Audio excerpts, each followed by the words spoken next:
happens. The unexpected, the uncalled for, the unintentional. We've been damaged emotionally, damaged spiritually. You will cry. There's some stuff that will happen in your life that will make you cry. It's okay. It's a part of the deal. If you can't handle pain, you don't want success. You gotta look at life when life knocks you down and say, "That's all you got. Is this it? I was born in the dark, shaped in the dark, molded by the dark. I will break you. You recycle your pain. You use your pain. And some of you are not successful because every single time you run up against a trial, every time you run up against a tribulation, you stop. And what I'm here to tell you is if you tell that thing, I'm here just like you here, and I promise you, I ain't leaving without the degree. I will not leave without that goal. I will not leave without that dream. I will not leave this university until I'm successful. I will not leave this job. I will not leave this client. I will not leave this opportunity until I get it. And you're gonna have to fight and fight and fight and fight. You got that gun in your hand, you got that knife, you got them pills. I need you to throw it all down. I need you to burn the ships of the past so you can focus on your beautiful future.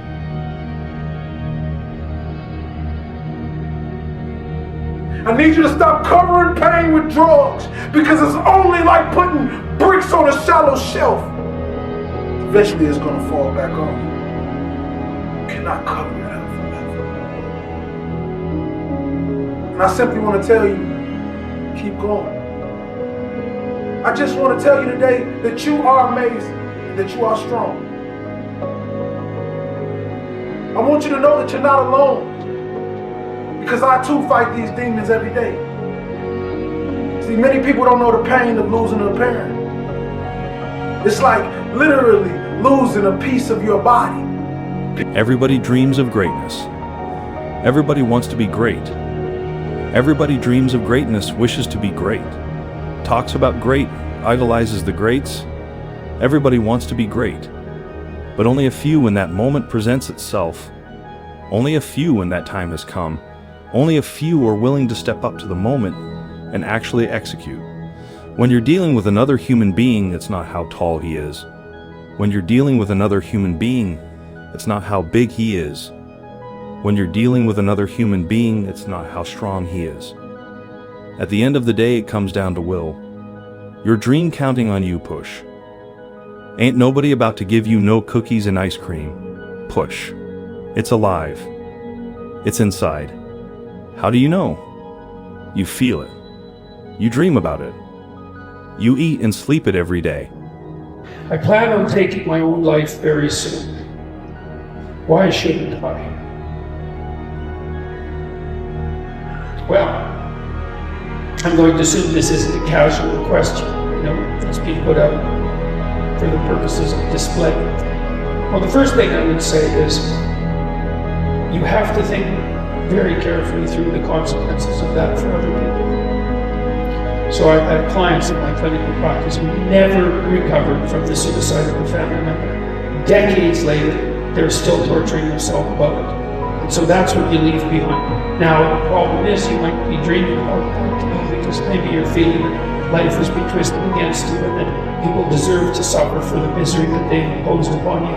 But I would say think very, very carefully before you go down that route. It's a terrible thing to leave people with. And so part of the reason that suicide has been illegal in most societies is because it absolutely devastates the people you leave behind. And you might think, well, if you're really depressed, then maybe you're really depressed. That's a possibility.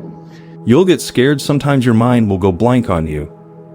You got to learn to stand up to yourself inside yourself and short circuit, override that conversation that's always going on. 85% of what that conversation will tell you is negative. It will tell you you're tired when you really are not tired. It will tell you you can't do it. It will fill you with fear. So you've got to watch that conversation. And when you find that going on, you've got to stand up to it and say, I'm going to do this anyhow. I'm afraid, but I'm afraid not to do it. And I'm not going to let you stop me. You've got to stand up inside yourself sometimes and say, shut up. Some people you will allow to unnerve you. You can't do this, you don't have everything it takes. Shut up. I have got to do it. That's why you got to learn to make a conscious, deliberate, determined effort to stand up inside yourself. Physically, you can break mentally, you can break your heart, you can break your spirit, and all of those are going to leave a mark. But the mark that they leave can be the mark of victory or it can be the mark of defeat. It is staying with the breaking that produces the blessing. It is not what you go through that determines where you end up. It's who you listen to. Because I think right now, you are walking through a valley between two voices. One is wisdom, one is worry. One is gratitude, one is grumbling. One is blame, one is faith. All you do is you fall down, get back up again. Fall down, get back up again. Fall down, get back up again. That's how you win. You've got to activate the thinker in you. Don't allow your emotions to control you. We are emotional. But you want to begin to discipline your emotion. If you don't discipline and contain your emotions, they will use you. You want to monitor your inner conversations, the things that you say to yourself. You want to watch them, and watching them, you want to take charge. Oh, you really don't feel like it, you really don't need to do it. Forget all that. That's that inner conversation. Oh, you don't need to worry about trying to go into your own business. Forget that. You can't do that. What if you lose everything you've got? That inner conversation that stops you from doing the things you want to do. Forget all that. Your dream counting on you, push. Ain't nobody about to give you no cookies and ice cream. Push. It's alive. It's inside. How do you know? You feel it. You dream about it. You eat and sleep it every day. We miss the scent, we miss the smiles, we miss the jokes, we just miss them. And every day we gotta get up and pretend like we're happy. We gotta get up like everything's okay, but we're dying inside. And what these inner cities have created is, we created babies that's burying their mothers and fathers before they become men and women. And they have no psychiatrist. They have no help. They have nobody that cares. So these poor babies must go on in the valley of life and fight. Working on yourself, watching that inner dialogue, it will determine the quality of your life. The biggest challenge that you will have in life is you. If there is no enemy within, the enemy outside can do us no harm.